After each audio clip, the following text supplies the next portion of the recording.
My sister invited me to her wedding, but I saw a familiar face there. He had just kissed me on the lips when I left home in the morning, and now I was watching them exchange vows and wedding rings. My sister, with her arm linked with his, gracefully reminded me, I deliberately asked Caspian to take care of you before, but now Estrella, it's time for you to find a boyfriend. I glanced at Caspian. He was smiling faintly as he looked at my sister, without any intention of explaining. It didn't matter. I didn't want him anymore. Even if Caspian would stand outside our rented apartment and call me Xiaobao one day, I still wouldn't want him. When Caspian left in the morning, he still kissed me gently on the cheek. He told me, as usual, the food is in the fridge. Heat it up yourself when you get up, remember to eat. So when I saw Caspian's face at the wedding, my first reaction wasn't anger, but daze when the M was reading the vows.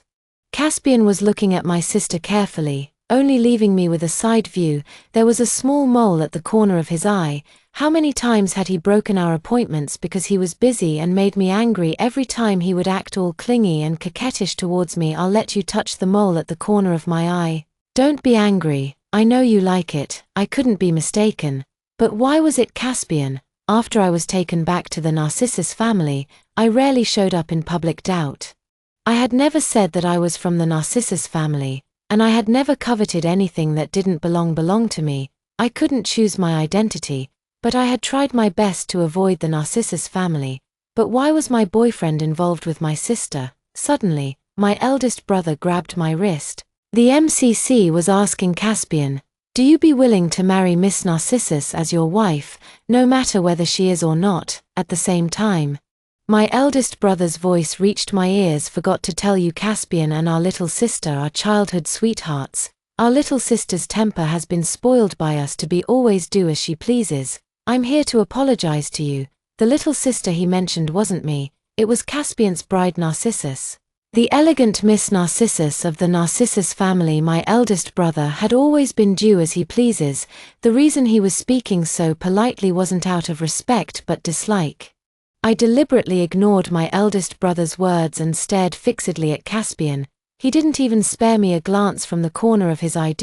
He only looked at my sister, his eyes gentle and affectionate, and answered firmly, I do. I couldn't ignore his words. A sharp pain stabbed at my heart, and tears rolled down my cheek. Subconsciously, the hand that was holding my wrist was removed out of the corner of my eye. I saw my eldest brother wiping his slender hands with a tissue. His disdainful voice also drifted faintly, Estrella, you really dare to have such delusions? Come, let your brother see how beautiful my sister is. Narciso lifted her dress skirt and trotted over. Caspian was carefully protecting her from behind. Brother, do I look beautiful? Caspian picked this for me for months. There were several shiny diamonds at the corner of Narcissus' eyes. When she walked, they refracted beautiful light together with the diamonds on her dress. She did look good.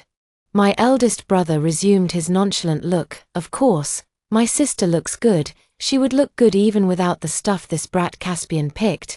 His tone was familiar. After saying that, he looked at Narcissa and Caspian and smiled gently. Caspian had a faint smile on his face, a look I had never seen before. Brother, we still have to toast Narcissus, and I will go to find mother and the others first. We'll come back to catch up later. Throughout the whole process, I didn't get a chance to say a word, not even a glance from the corner of anyone's. I was cast in my direction. The disdain was obvious, just like the day when I first arrived at the Narcissus family and why mother was kneeling on the ground begging, she's your daughter, you can't just ignore her. The whole family was sitting on the sofa, each busy with their own things. They even shared an interesting piece of news, as if they didn't see us standing at the door. The simplest form of ignoring defeated us completely. Now it was the same. Suddenly I lost the mood to argue. I didn't even care how Caspian had become my sister's husband. I just wanted to get away from the Narcissus family and go back to my shabby rented apartment to have a good cry. When I woke up the next day, I would still be Astria, who had nothing to do with the Narcissus family. When I woke up the next day, I would still be Astria, who had nothing to do with the Narcissus family. Brother. Then I'll leave first. I tried hard to maintain my expression, to make myself look more presentable. Don't go. Why are you leaving? Caspian has taken care of you for so long, it's only right for you to say hello to him. Our little sister is so willful. She insisted that Caspian take care of you. Didn't misunderstand anything. Did you misunderstand? What was it when Caspian was all clingy and said I love you to me, or when he coquettishly told me that he only liked me? Wasn't this all a game that you all knew very well? I was the only fool being played around. After making it clear you still came to care about the mental state of this fool. You guys are really ridiculously idled. I adjusted my mood and raised my face. I didn't misunderstand anything, brother. If you had told me earlier that Caspian was the person my sister deliberately found to take care of me, I would have been nicer to him too. At least I wouldn't have let him squeeze into the rented apartment with me. Perhaps my eldest brother didn't expect me to change so quickly. He was stunned for a moment. From behind came Narcissus's voice. Estrella, come here, your sister, and I will toast you. She walked towards me with a wine glass in her hand. Mrs. Narcissa beside her disdainfully glanced at me and then turned her head. Narcissus stopped in front of me, Caspian beside her. Reminded, don't drink too much. You'll get a stomachache again later. Looking at this affectionate scene, I thought to myself, how nice you guys are, really good actors. The person who was all clingy and asking for kisses from me in the morning could change his identity within less than 3 hours and take good care of another woman carefully. It was really disgusting. I raised my wine glass. I wish sister and brother-in-law happy marriage for 100 years and the early birth of a lovely child. Narcissus smiled and clinked glasses with me. I couldn't stay there for a moment longer. I turned around to leave. She reminded me from behind, Astria, those dolls and watches you gave Caspian were really cheap. I threw them all away. Don't blame sister. Okay, I stopped. I remembered when I was with Caspian. He cared a lot about a sense of ceremony, that he would always coquettishly ask me for gifts on every big or small festival. I didn't have much money. I used the salary for my part and team jobs to buy him small gifts, scarves, flowers, watches. Carefully picked each one, hoping to see his happy expression when he received the gifts, but the things I gave him always disappeared. The next day he lied to me that of course he would keep the things I gave him carefully. So that was the reason that woman didn't teach me much. I only remembered that when she was at the height of her popularity, she told me the more down and out you are, the more presentable you should be, although she couldn't even stick to it herself. Later, I remembered this sentence now being stabbed in the wound. I pinched my palm hard, pretending to be calm. They weren't important things anyway. It's okay to throw them away. After saying that without looking at their expressions, I controlled my trembling legs and walked forward. When I got home, I started to pack up Caspian things, from the big items like the bed sheets and quilt covers he had picked to the small ones like his toothbrush and ring. There were quite a lot of things. In total, I divided them into 3 small bags and planned to throw them away. The environment of this community is beautiful. There are no shortages of gardens and trees in front of the building. Now I can see the blooming silk trees from the window. When we were looking for an apartment, it was spring.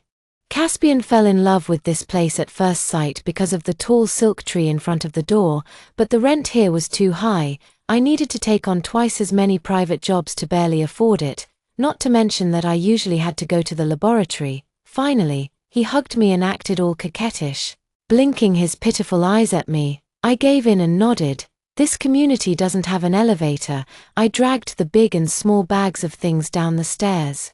The silk tree in front of the door is blooming vigorously now. Seen from a distance, it looks like a big pink cotton candy. It's hot today. My back was soon soaked with sweat because there were too many things. Red marks were left on my palms from being strangled. I was a bit irritable with a strong pull. One of the bags broke and the things inside spilled all over the stairs. I was stunned for a moment, looking at the clothes that had rolled down to the next floor. I blinked. Not sure what I was feeling. I just dragged my stiff body and went back upstairs to find a thicker plastic bag. When I was squatting on there to pick up the clothes, Grandma, our neighbor, happened to come home. Seeing me, he greeted me enthusiastically. Astria, packing things up. I think these clothes of Caspian can still be worn. Don't spoil him too much. Even the neighbor who had only met me 2 or 3 times knew that I spoiled Caspian. I paid the rent. I paid for the meals when we went out. Even the clothes on his body were bought by me. He just had to act coquettish towards me. and I would immediately give up my principles, maybe because I had been lacking in love since I was a child. Once I caught someone, I would spoil them like crazy without even looking at their intentions. My throat tightened.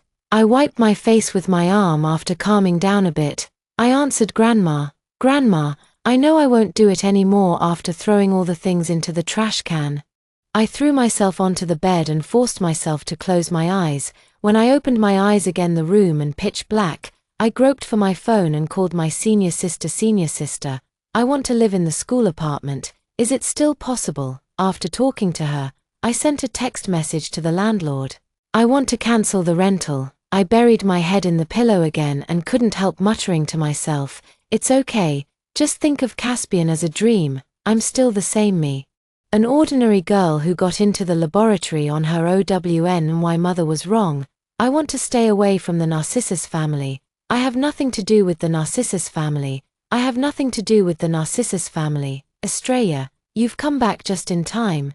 The laboratory is extremely busy. My senior fellow apprentice and I are almost living in the laboratory. The wedding of Caspian and Narcissus was truly grand. Any young person in CS who could access the internet could see that magnificent wedding, not to mention the senior fellow apprentices who had met Caspian. The senior sister led me into a dormitory, handed me the key and comforted me calmly. "You're finally back, we should have a good drink tonight to celebrate." I took the key and nodded blankly. After entering the room, I sat on the bed and looked out of the window. Subconsciously, I thought, there are no milk trees outside the window here. It feels so bare. Immediately after that, I rubbed my face hard, quickly packed my things and rushed to the laboratory. "Come quickly, Astria, look at this. Come and help. You're finally back. We've taken on a new project and are extremely busy. Finally, we can take a breather." I looked at the people coming in and out wearing white lab coats and threw my backpack on my seat. This is the place that makes me feel at ease in my heart. It's the laboratory that I climbed up step by step and entered on my own, putting on the goggles uncontrollably. I thought of Caspian. It was just last Friday. Caspian insisted on coming to pick me up at that time because of a data error. All the experiments needed to be redone. He was leaning against the glass door of the laboratory, waiting for me. Whenever I looked up, I could see the side profile of him typing on his phone constantly. Back then I should have thought, why was his phone always in his hand during that period? Why did I always see him sending messages anxiously whenever I looked up?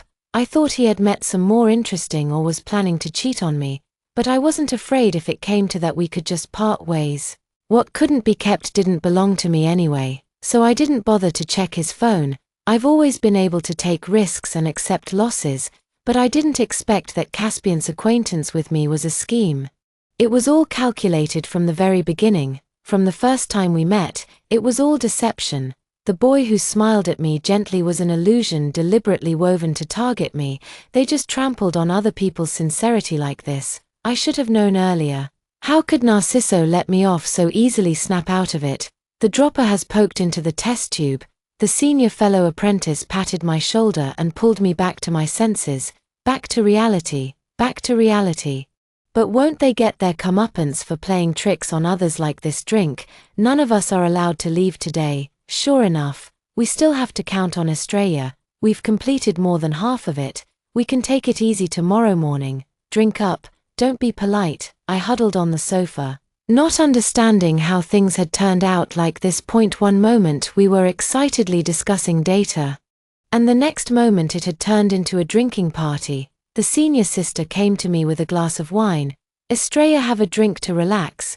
The neon lights were flashing. I looked up at the red lights behind the senior sister and was bewitched by the atmosphere in the private room. I took the glass and downed it in one gulp. It was sweet and sour with a bit of spiciness in the aftertaste, but it was acceptable. Once there was the first glass, there would be a second one. The senior sister didn't stop me. She watched me drink one glass after another.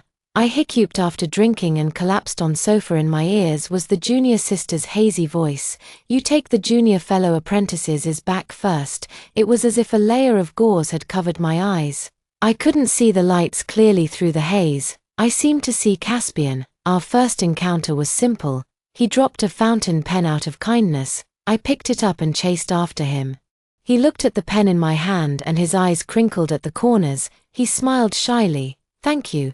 I happen to need a pen to thank you. Let me treat you to dinner back." Then a gentle breeze blew through his hair with such a clumsy pickup line, looking at his shy smile. I surprisingly agreed. Later we became more familiar with each other. The more we got along, the more we found that we had many common hobbies and our views often coincided. He could sing most of the songs on my playlist. We liked the same violinist. We both liked to read books in the noon point. 2 weeks later we fell in love. Perhaps they would also talk about me. "Oh, that mistress's daughter, she's just as cheap." Caspian just had to beckon, and she was hooked. "Cry if you want to, it's not your fault." It was the senior sister's voice. She still had a faint smell of disinfectant on her, which made me feel at ease. "Cry, it's just me, the senior sister. The senior fellow apprentice has gone back. Just cry it out. It'll be okay." Once you cry it out in one's life, one always encounters bad people. "It's not your fault." The senior sister patted my back, gently, one pat after another. My head was dizzy, and my heart was filled with an indescribable emotion. I bent my lip tightly, not wanting to show my weakness. But the sobbing sound uncontrollably leaked from between my lips in front of my eyes. Sometimes it was the way Caspian was looking at Narcisa, and sometimes it was the way my mother was kneeling on the ground, and cowing continuously. The treasured memories. I thought I had turned out to be a maliciously woven dream by someone driven by the alcohol. Those emotions could no longer be suppressed. Finally I burst into tears. "The laboratory is setting up a branch overseas. I'll be going there. Those who want to go can submit their applications by the end of this month. Living expenses and tuition fees may need to be prepared by yourselves. Everyone should submit their applications by the end of this month." During the Monday group meeting, the tutor said this calmly while sipping his tea. He was old. His hand holding the teacup was shaking slightly back. "Then my postgraduate entrance examination results were excellent. But my spoken English in the interview was a mess at I. The huge interview hall. As soon as I opened my mouth, a faint smile immediately appeared in the eyes of some tutors after the interview. The whole hall was silence. The interview ended hastily after less than 2 minutes of questioning. I walked numbly towards the door, thinking about what I would do if I didn't get in. I didn't expect that he would finally accept me in the end. The leading figure in biological scientific research and also the tutor of my first choice. He would retire in 2 years. No one was more eager than I was to achieve something, to prove that his initial choice was not wrong. The senior fellow apprentices frequently glanced at me out of the corner of their eyes. I felt cold all over and froze in my seat. I had known long ago that a person wouldn't be crushed by anything except money. I subconsciously rubbed my cold hands and comforted myself in my heart. "It doesn't matter. It doesn't matter. At worst I'll take on a few more part-time jobs." But I also knew clearly in my heart that it was impossible. How could I possibly raise hundreds of thousands in just 1 month? After the meeting the senior sister came over. She never said any polite words. She was always straightforward. "Esthera, you must go abroad with us. This is an opportunity for us ordinary people. I'm not from a wealthy family. Here's 20,000 yuan. I saved it myself. I'll lend it to you first." As she said that, she picked up her phone and transferred 20,000 yuan to me. She didn't hide her voice at all when she spoke. The senior fellow apprentice came over and pretended to be carefree. Since the senior sister has stepped in, I, as the senior fellow apprentice, can't fall behind. As he said that, he transferred 30,000 yuan to me. 50,000 yuan plus the 40,000 yuan I had saved myself, made a total of 90,000 yuan. The tuition fee alone was 120,000 yuan even after the discount. But if I worked a bit harder this month, it wasn't impossible to save enough for the tuition fee. The spoken English I had practiced hard for the past 2 years could be used for part-time jobs. After I got used to the situation there, I could manage to support myself if I was a bit frugal. I calculated it silently in my heart, facing the gazes of the senior sister and the senior fellow apprentice. I clicked to receive the money without hesitation. The senior sister immediately smiled, just like she always did. "That's right. Don't be a fool who doesn't know how to accept the kindness of those around you." Back at the school dormitory, I was still in a daze. I looked at the window. Am I really going to leave? I was sent here by my mother when I was 10. I chose the university I liked to escape, then I came back in a daze to do my postgraduate studies. Counting up, I had been in the city for a whole 10 years. There was a moon tonight. The moonlight shone through the curtain onto the floor of the dormitory. I was still in a daze, but admittedly I felt relieved in my heart. I wanted to leave, I wanted to escape. It was under such circumstances that Caspian called me. I didn't expect that he would contact me again. Maybe it was to show that I didn't care. I didn't block his contact information back then. Maybe he called because my sister wanted to enjoy the sight of me crying my eyes out. I only paused for 2 seconds and finally answered the call. "What do you want?" There was a rustling sound of the wind on his end for a moment. No one spoke out. "If there's nothing, I'll block you." He then spoke, "The silk flowers are blooming so brightly tonight." This sentence immediately brought my thoughts back to our rented apartment. Every night the shadows of the silk flowers were cast on the floor. The silk flowers fluttered in the moonlight, complement each other beautifully. Now I just felt a headache. I had always been straightforward, but I still almost couldn't control my tone. "What do you mean by saying this? Don't call again. We have nothing to do with each other. I'm outside the door of the rented apartment. Is it convenient to meet?" I had witnessed his wedding with my sister, with my own eyes. I had seen the way he looked at Narcissus tenderly. Now what? He came to meet someone who could hardly be considered an ex just 1 month after getting married. He just made me feel sick. It just made me wonder what on earth I had fallen in love with before. He didn't know that I had already moved. He continued, "Little darling, come out and meet me. I'll explain to you. I have my reasons." I just felt sick and couldn't help but interrupt him. "Get lost." Then I hung up the call resolutely and deleted and blocked his number. Doubt I've been busy with both the laboratory and my part-time team job these days, but I've never felt more down to earth. The thoughts of being able to escape from here and never having to come back make me happy whenever they pop up. On this day I went to submit my plans and reports but was told that they couldn't be adopted.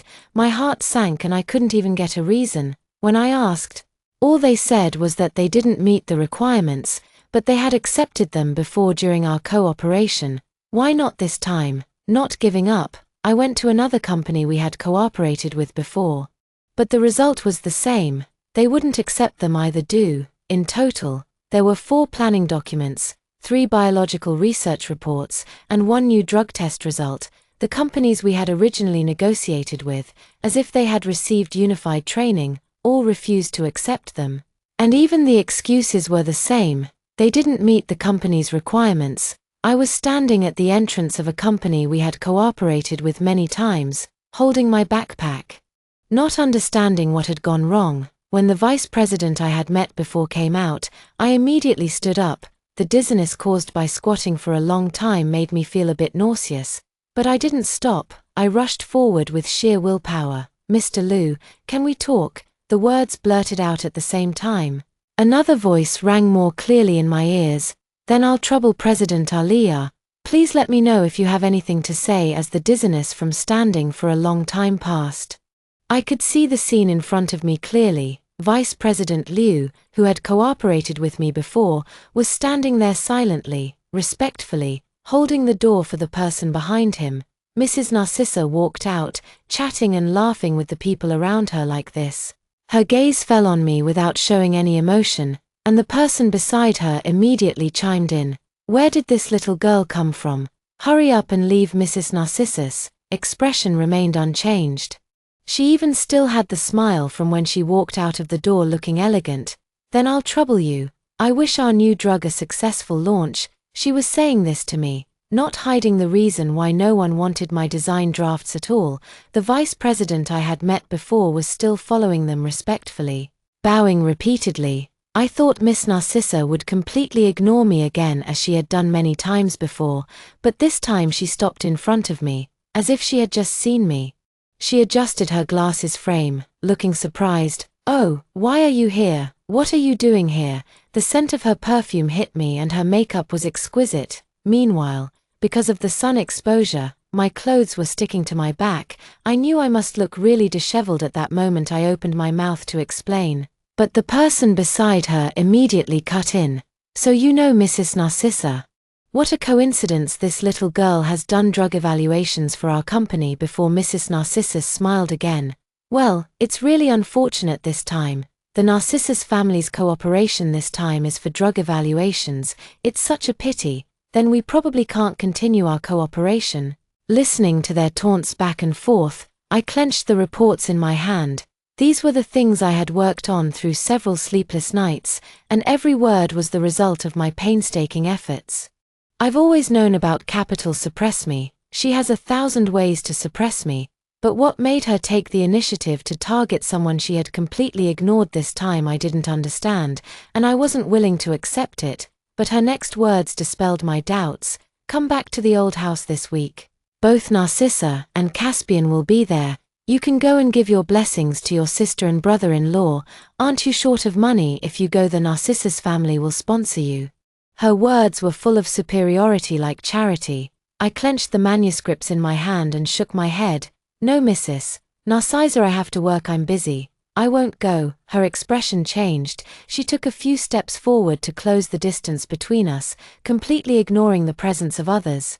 She raised her hand and slapped me hard. Slap. My face was slapped to one side. She regained her usual elegance, leaned down close to my ear and whispered softly, "What are you daydreaming about just because Caspian came to see you once? You really think you're his girlfriend? What right do you have to talk to me like this? You have to go, whether you want to or not. Didn't you beg to enter the Narcissus family before? Who are you showing that long face to now?" I understood these baseless targeting and the fact that she, who had always looked down on me the most, asked me to go to the Narcissus family's old house were because she knew that Caspian had come to see me, but at the same time she also reminded me of something. I remembered the woman who taught me to always be elegant no matter what. She knelt in front of the Narcissus family's door, knocking her head on the ground again and again, just begging for me to go back. Covering my face, I lowered my head and answered word by word, "I'll go. 09. The Narcissa family holds a family banquet every month. And this is the time for the banquet. I've attended many such gatherings. The young people of the Narcissus family get together to discuss various topics, and I've always been excluded like a joke. The difference this time is that Caspian is also here. Everyone here knows the relationship between Caspian and Narcissus, and also knows the relationship between Caspian and me. When they see us appear in the same place, they all watch the show without showing any emotion. Caspian appeared arm in arm with Narcissus with a gentle smile, looking as familiar as ever. I took one look and then turned my head, huddling in the corner to reduce my presence. The opening remarks of these stereotypical gatherings are familiar to these rich kids. It wasn't until Mrs. Narcissa came on stage that there was commotion. There are two things this time. First, it's the wedding of my dear daughter and Caspian. Cheers rang out from the crowd and Narcissus shyly lowered her head.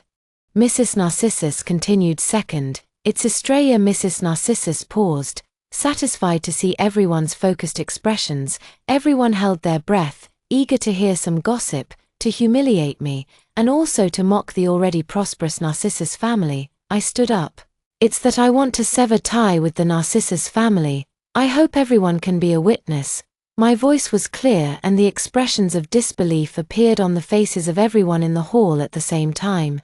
Mrs. Narcissus' voice also came through the microphone. We've decided to sponsor Astria to study abroad after she graduates. She can enter the Narcissa family group, the Narcissus family, a company that many industries have been trying to curry favor with recent. It's extremely difficult for a graduate student to enter the Narcissa. What good luck does Astria have to enter the Narcissus family directly? So kind-hearted of Mrs. Narcissa to sponsor the daughter of a mistress for free. Whispers filled the hall after Mrs. Narcissus, words no one thought I would refuse. That's the Narcissus family. I'm the daughter of a mistress. I should be on my knees, feeling extremely grateful, ignoring all the voices. I looked at Mrs. Narcissus and raised my voice, speaking clearly. If Mr. and Mrs. Narcissa agree, we can go through the procedures too. I've wanted to say these words for a long time. My surname has never been Lin. My mother's surname is Mengalia, such a beautiful name. The Narcissus family, I don't care about it, I just want to stay away. I can rely on myself. I don't need the Narcissus family to get what I want. Are you crazy? Mr. Narcissus slapped me across the face. With so many people here, aren't you ashamed enough being slapped twice in less than a week? I just felt numb in my heart. When I was little, I would ask my mother why everyone else had a father. But I didn't. She didn't hide anything from me and told me your father was a liar. He had a family. I told him to leave back then being young. When I heard this, I immediately forgot about my father and only worried about myself. Will you make me leave too? Back then. My mother was sitting in front of the dressing mirror preparing for a performance. Hearing this, she stopped her work and looked at me carefully. How could that be? Mommy lives for you. I looked up at Mr. Narcissa and said clearly, word by word, we'll sever our relationship. I promised not to appear in front of the Narcissus family ever again. The hall was in an uproar. Mr. Narcissus raised his hand again, but it was caught tightly in mid-air. It was Caspian. He was holding Mr. Narcissus' hand, but his eyes were looking at me. Have you thought it through? You do need the Narcissus family sponsorship at the moment. Narcissa rushed over, lifting her skirt. For a moment, everyone on the field was watching the show. I looked at Caspian. After severing our relationship, I won't appear in front of you either. Orion and Narcissus quickly stood beside Mr. Narcissa. Mrs. Narcissa also rushed down. She took a deep look at Caspian holding Mr. Narcissus's hand, then raised her hand to block Orion and Narcissa. She just looked at me and sneered. We of the Narcissus family have raised you should work for the Narcissus family. Otherwise you would have died when you were 10, wouldn't you?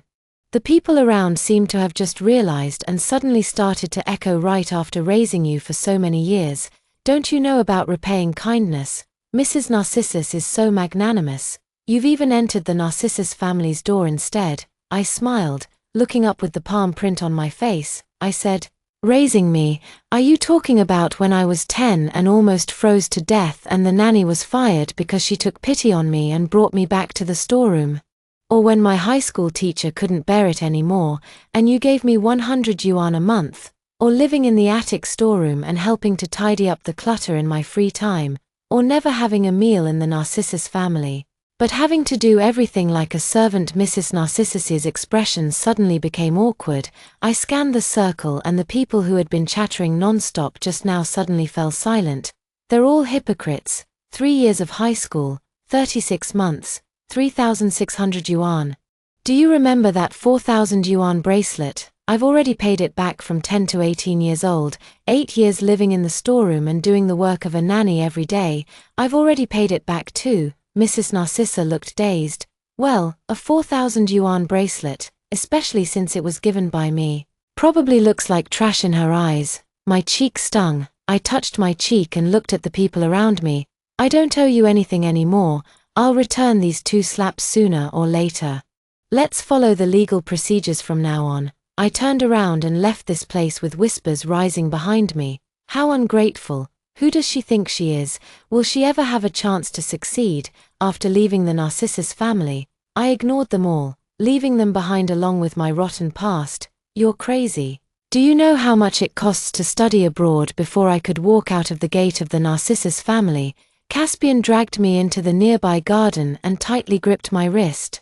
Let go. It has nothing to do with you. My tone was too cold, but he actually laughed. The mole at the corner of his eye trembled along with his laughter, and his tone was laced with pleading. Xiao Ji, you listen to me, okay? Before I could react, he suddenly pressed himself against me. The corners of his eyes were red, as if he couldn't hold back. It was like he was dissecting himself in front of others for the first time, and his voice trembled a little. Xiaogu, also an illegitimate child.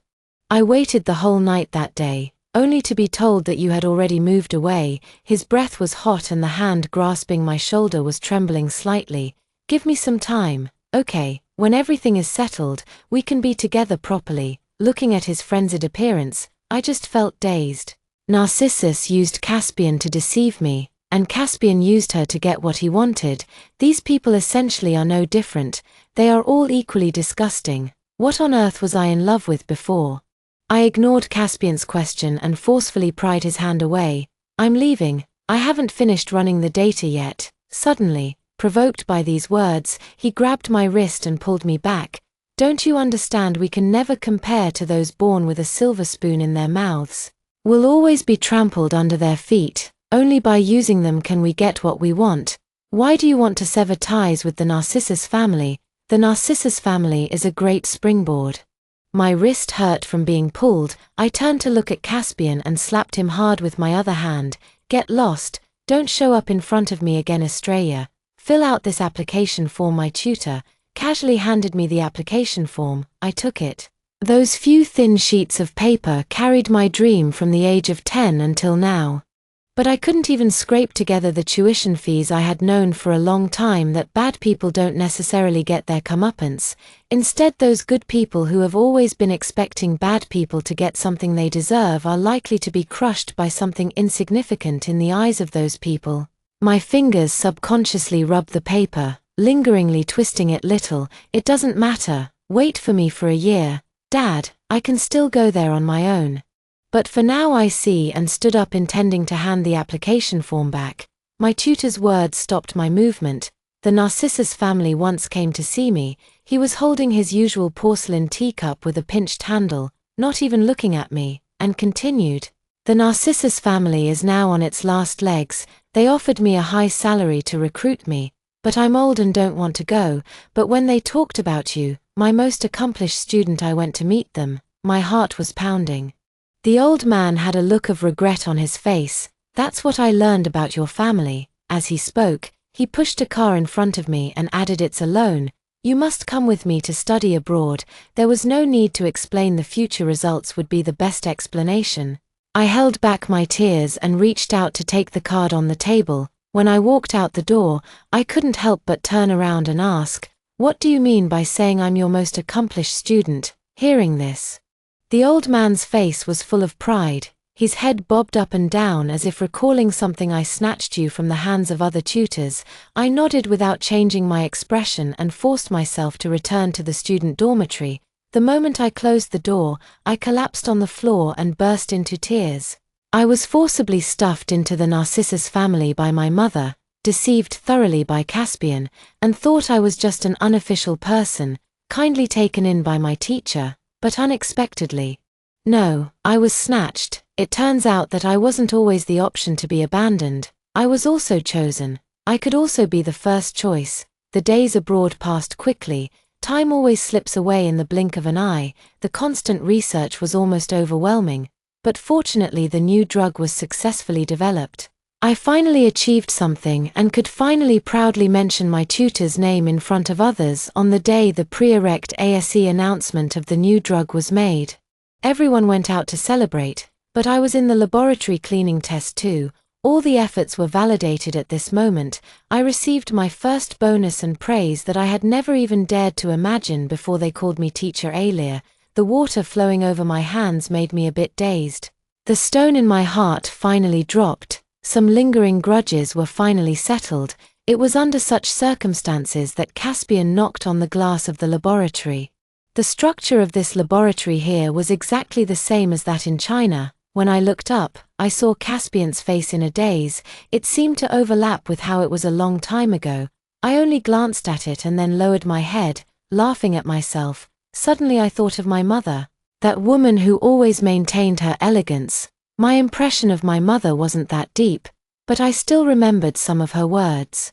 She said only dogs would forget past grudges and happily go back to something they once left. I carefully rinsed the test tubes, ignoring the way Caspian was looking at me when I walked out of the laboratory. He quickly caught up. Estrella, can we talk? I kept walking and casually replied, there's no need.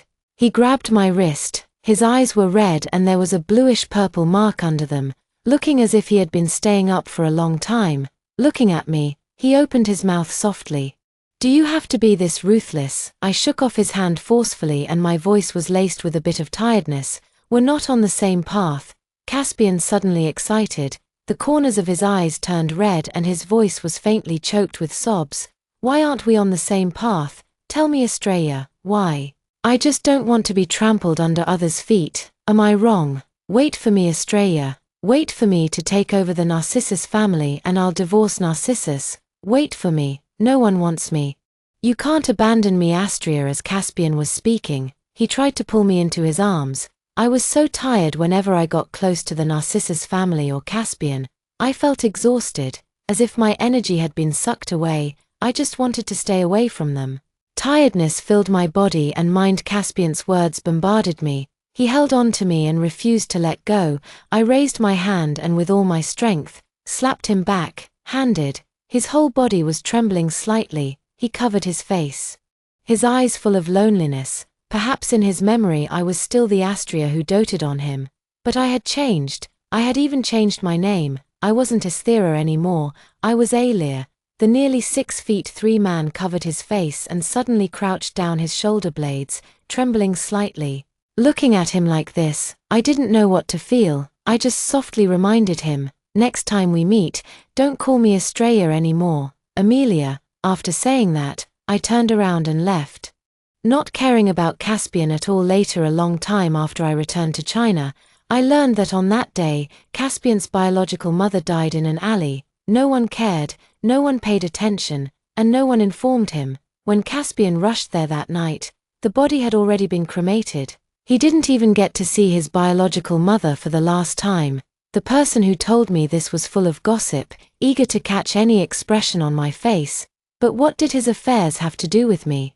All kinds of topics and data, various experimental meetings, and always somewhat off-target experimental data.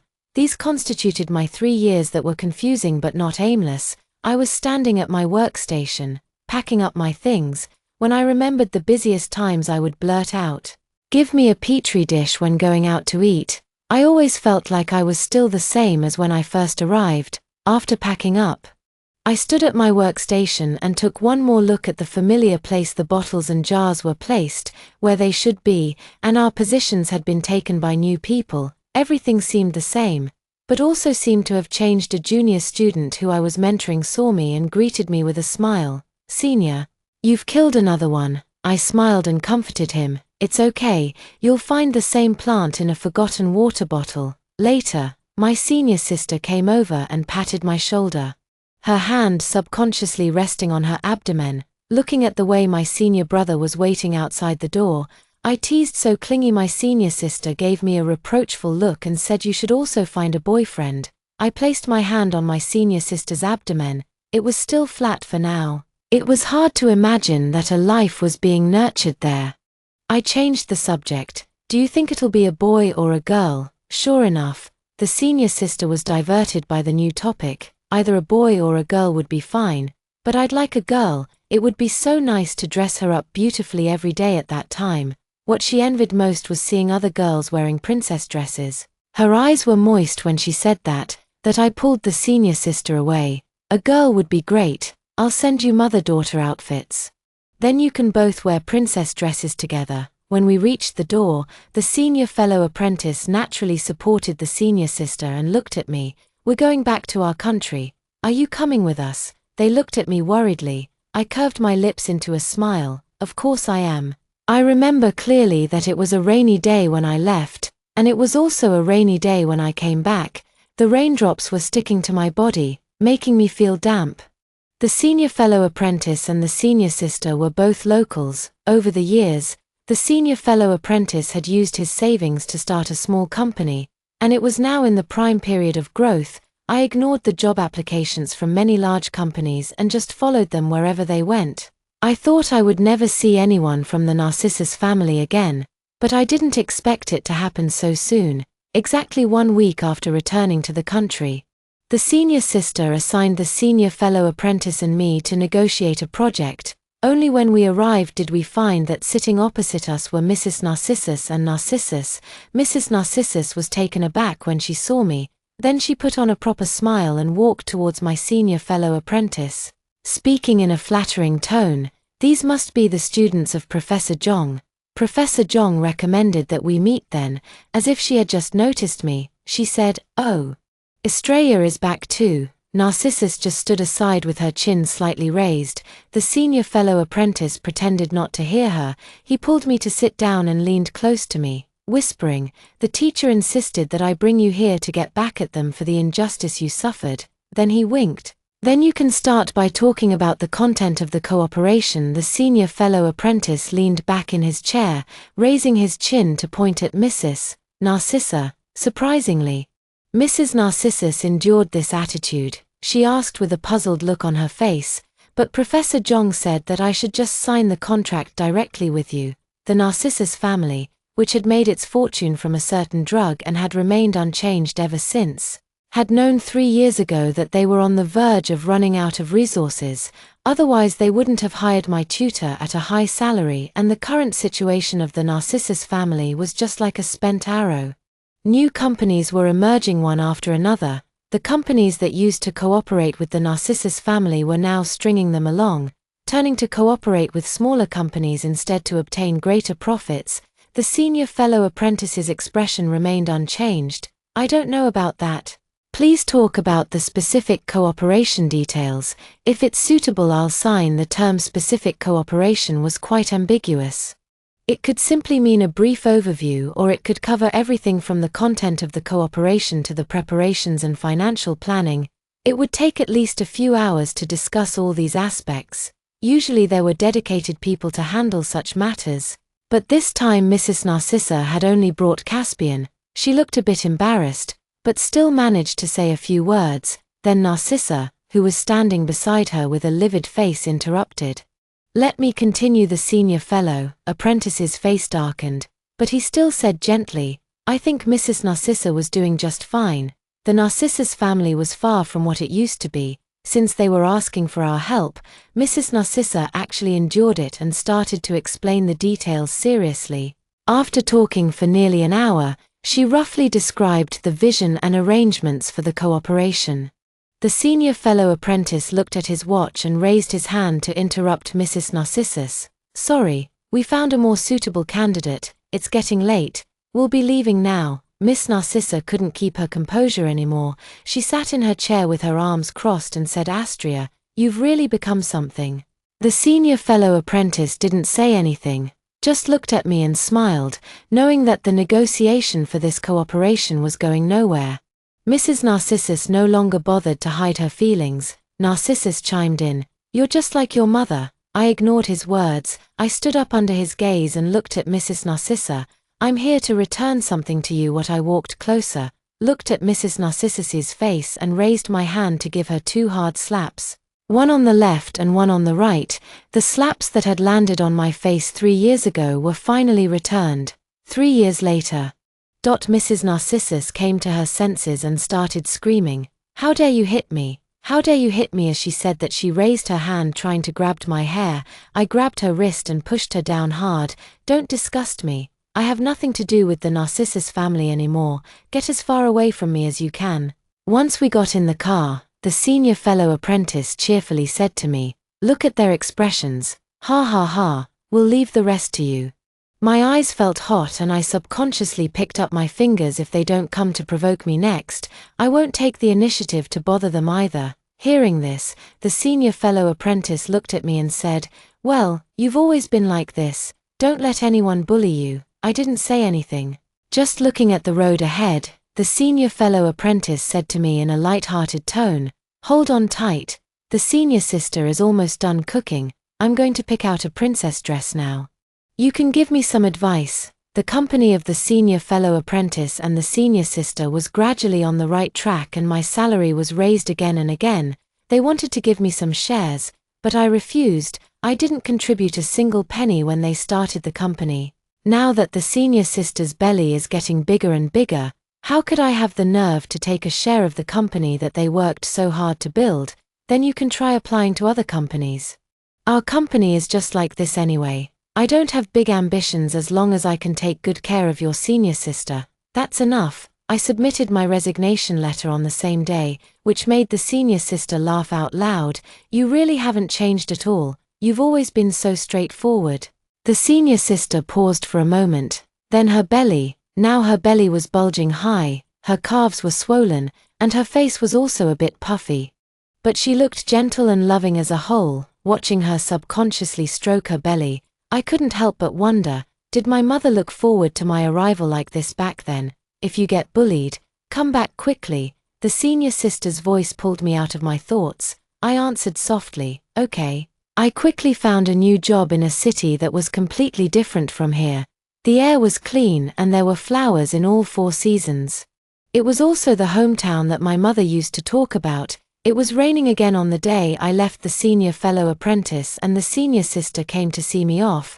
I waved my hand to ask them to go back. The senior sister insisted on watching me enter the boarding gate. The moment I sat on the plane, I felt a bit dazed and asked a question that I already knew the answer to: am I homeless? It took 2 hours to travel from the place that had trapped me for over a decade to another place, but it took me over a decade to prepare for these 2 hours. My new life quickly got on track. The just right distance from the people around me fascinated me. There was only one intern who always liked to pester me with questions. He would forcefully follow me whenever I went to any party. It was the same this time, even though I was 7 or 8 years older than him. He was like a kid trying to control me. This cocktail party was held for a cooperation project. The client was a difficult woman. I had specially prepared the plum wine that she liked. When she saw me, her eyes were fixed on my face without blinking. Then she picked up the business card I had placed beside the table early in the morning. Earlier, I was pouring the plum wine and answered yes. You take your mother's surname. My hand pouring the wine paused slightly and I continued to answer yes. Seeing that she had asked me so many questions, the intern standing behind me ran forward, ignoring the looks of others, and snatched the wine glass from me. Let me pour it. Let me pour it. Don't give her a hard time. Being so impetuous in such an occasion made me a bit angry, but the other party just waved her hand, indicating me to sit down. Alia, is your mother named Sylvan? I froze on the spot. The other party was quite straightforward. Do you want to go and see your mother? You look exactly like her. The intern also stopped what he was doing and stared straight at me. My fingertip dug into my palm. When that woman left me when I was 10 years old, it would be a lie to say that I didn't hate her, but after so many years, the longing for her had grown crazily and gradually outweighed the hatred. She was my only relative, and I couldn't help but think about her all the time, wondering how she was doing. Doubt. I hypnotized myself. Maybe she had her reasons back then. Maybe she wants me now. Maybe I could finally have a family. I bet my lip. Yes, I want to see her. The woman opposite me looked at me as if she was looking through me at something.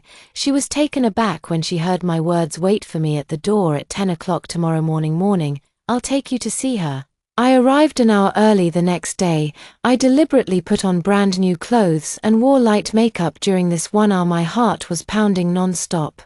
I was so nervous that I changed into brand new clothes and put on makeup. During that hour my heart was pounding non-stop.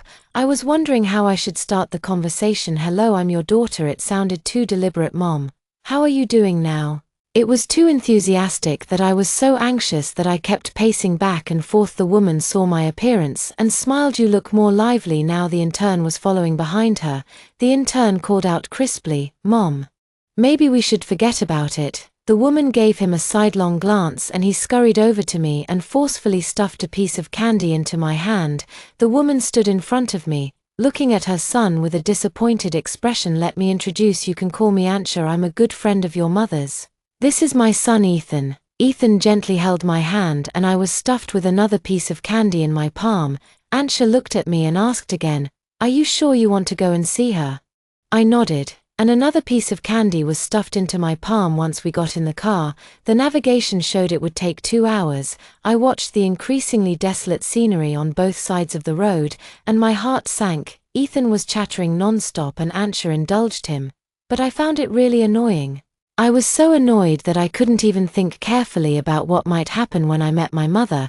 Doubt. We stopped at the cemetery. Coincidentally, Ethan's chattering also stopped. Why? Heart sank to the bottom. Why? Brand new clothes seemed like a joke. Ansha got out of the car with a calm expression and pulled me out too. Do I know, this is hard to accept, but I want to tell you the truth. When I saw the cemetery, I already had a hunch about what was going on. My feet felt them as I followed Ansha out of the car. Ethan was walking beside me, and Xiao was walking ahead, going up the steps one by one. Sylvan was such a soft-hearted person, always kind. She thought she had found true love, but it turned out that the so-called true love already had a family and children. At this point, Ansha let out a scornful laugh as if mocking something. Her mother died of illness and her father remarried. Nobody cared about her except me. She happily followed that man and later came back sick. When she called me, her hair had already fallen out and her whole body was swollen. She told me that she had a daughter and hoped that I could give her a letter if I ever met her in the future. Doers and Xiao was speaking. She handed me 2 letters. One is for you and the other is for your future husband. My heart felt ordo. I guess this was her reason for abandoning me back then. Here we are. Have a chat with her and pay your respects. And Xiao looked at the person on the tombstone, then turned to look at me. She originally wanted me to hide this news from you. But I just wanted you to know. After saying that, she took Ethan and walked down the steps, leaving me alone in front of the tombstone.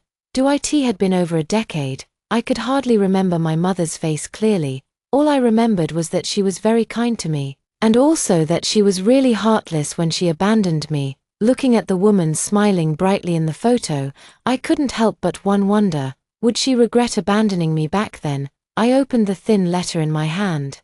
There were only a few short lines, and it didn't even answer my question of baby. By the time you read this letter, Mama is already on the way to fulfill her dream of traveling around the world. Mom is not a good mother. I can't give you anything in the next life. Don't be my daughter again. It's too hard that I covered my eyes and laughed, but tears rolled down my cheeks as I laughed. She said she was traveling around the world in the ladder. But in reality she was trapped in this small place and couldn't move out. It was morning when I came, but it was already evening when I left the cemetery. As soon as I walked out, I saw Ethan leaning against the car door looking at me lazily. Let's go, I'll take you home. I didn't refuse. There was an unusual silence in the car that I opened my mouth and asked, did you already know that I was Sylvan's daughter? No, I know you because of yourself. Teacher A's name is quite well known in the circle. Ethan was being a bit exaggerated, making funny faces on purpose to make me laugh. Seeing that I didn't react, he quickly added, I'm not good with words. I don't know how to comfort people. Look forward, teacher, Alia. It hasn't been easy to get to this point. I withdrew my gaze, holding the 2 letters, feeling empty inside. I wouldn't say I was extremely sad, just a bit at a loss. Now I was really all alone. After getting home, I threw myself onto the bed. My mind was in a mess and I didn't know what I was thinking. It was as if I was split into 2 halves. One half was saying to me, why are you still alive? What's the point? The other half was saying life is getting better. Don't give up. My phone vibrated, pulling my thoughts back to reality. I numbly tapped to answer it and my senior sister's voice burst out. Estrella, what are you coming back? The due date is next month. Your godmother must be there. Oh. Forget it, I've already bought you a ticket next Monday. Come back on time. Don't bring anything. I have everything here. Senior sister, just come back safe and sound. Do you hear me? My senior sister was talking non-stop on the other end, carefully explaining everything. I was crying so hard that I could hardly speak. I was already dead inside, but friendship brought me back to life that I got on the plane back again. This time Ethan sent me off. He was looking at me eagerly. Come back early. I waved at him and he pouted, looking like he was about to cry. I ignored his expression, but he wouldn't let it go. I'll miss you. It really wasn't a good time to chat, so I had to keep it short. There's no future for us. Don't think about it. When Ethan heard what I said, his eyes blinked and real tears fell. The boarding announcement had already sounded and I hurried to leave. He whispered softly behind me, I'll wait for you to come back. Giving birth is really a great and miraculous thing. I watched my senior sister keep vomiting and unable to eat anything during the last month of her pregnancy. I swore that the first thing I would do when the baby was born was to give her a good beating, but when the baby stretched out its fingers, looking so dazed that it could hardly open its eyes, it seemed that I could suddenly forgive everything. My senior sister was in the confinement center, and I stayed with her. I watched the baby blow milk bubbles slowly open its eyes, and laugh non-stop. On the day I was leaving, my senior sister was half lying on the bed. If you're ever wronged outside, come back. In the past, it was the Narcissus family who bullied me. Now the Narcissus family is not as powerful as before. Caspian is still with Narcissus, being controlled by Mrs. Narcissus. Now nobody can bully me, but my senior sister is still afraid that I might bullied. I nodded, walked out of the door, then turned back and gently tapped the sleeping baby on the head. Twice she was woken up and opened her eyes, grinning at me. When she saw me, my senior sister looked at me in confusion. I tapped the baby's forehead twice. Again she thought I was teasing her and was having a great time. Forget it. I'll settle the score with you for making a fuss of my senior sister when you grow up. Even if you're a little girl, I'll still hold you accountable after taking a long vacation for over half a year. I saw Ethan as soon as I walked out of the airport. He hurriedly came forward and grabbed my suitcase. I got a headache. There's no future for us. Forget it. Don't be like this. Ethan hung his head so I couldn't see his expression clearly, but his tone was firm. I've made a lot of things. There are some sweet cookies you like. Do you want to have some? I like sweet things. But I've never told anyone about it, not even my senior sister and the others. Ethan tightened his grip on the suitcase slightly, showing that he wasn't calm inside, looking at the boy, who was 5 or 6 years younger than me, in front of me. His emotions were all laid bare. Whether he liked something or not was written all over his face. I sighed. Forget it, he's still just a kid after all. Let's go. I'd like to try some. Ethan suddenly raised his head, his eyes a bit red but smiling brightly. I was dazzled by his smile. I remembered when I handed my senior sister the other letter that was originally meant for my future husband. My senior sister shook her head slightly and told me I won't read this letter. You'll have a new life. Ethan rushed ahead hurriedly. I thought it's time for me to start a new life. Ethan's side story. I managed to win my wife's heart by being shameless. I went to meet my wife's senior brothers and sisters. My wife loves me so much. On the first night I went there, I sneaked out to buy a cake for my wife. Just as I walked out of the cake shop, a man stopped me. He was really scary, looking like he hadn't cut his hair for a long time. As soon as he saw me, he started scolding. What use are you? You're just relying on Estrella for everything. Why do you? I understood he was jealous of me. Right. I am relying on my wife. There's nothing you can do. Even if you're jealous, I'm the kind of person who relies on my wife for everything.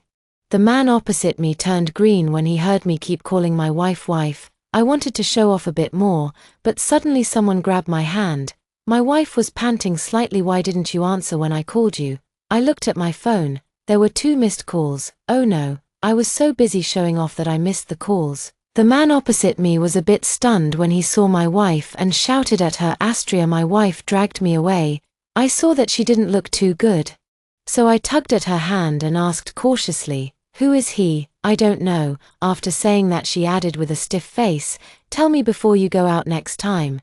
Don't miss my calls. My wife was worried about me. How nice. I took the opportunity to make a request. I know. Can I read the letter left by Aunt May? The letter that was left for my wife's future husband. I thought she would brush me off like before, but she held my hand and gently said yes. My wife was outside coaxing her goddaughter, and I was in the bedroom reading the letter. It was half a sheet of paper, not too much, not too little. Hello, I'm Estrada's mother. If you can read this letter, it means that Esthera has accepted you and you two will be together for life. Here's a simple question. Do you know what Estrella likes and doesn't like? When I read this, I added in my mind my wife likes sweet things. She likes soft little cakes, ice cream, watermelons, and also apples. She can accept mangoes too, but not as much as apples. She doesn't like onions. She's not too fond of ginger either, but she can eat a little. She doesn't like coffee either. She frowns when she takes a sip. She also doesn't like fish because she's too lazy to pick out the bones. Thinking of this, I couldn't help but show off to my mother-in-law.